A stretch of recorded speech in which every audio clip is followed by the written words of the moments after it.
Hi everyone, welcome back to our channel Tech Quest. I'm back with a new video. In this video, I'll be showing you the steps on how you can send larger videos on Discord. So I'm going to be showing you step-by-step procedure. Make sure to watch this video till the end and follow the instructions guide. So the maximum size for Discord in order to upload a video is 8 MB. In case if you have a video larger than 8 MB, then you'll not be able to upload it. So there are some alternative in order to convert your video. So in order to do that, you'll need to open up your web browser. And then on the search box, type in 8 MB. Once you type in the link, you'll be taken to this kind of interface. Now you'll need to scroll down and click on upload. You need to allow the permission. You need to select the video or the file that you want to compress it.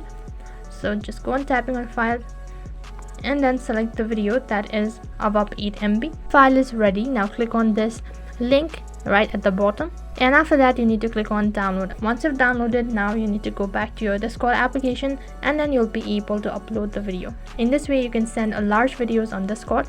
That is all for this video. I hope the video was helpful. Make sure to like, share and subscribe to our channel. Thank you for watching.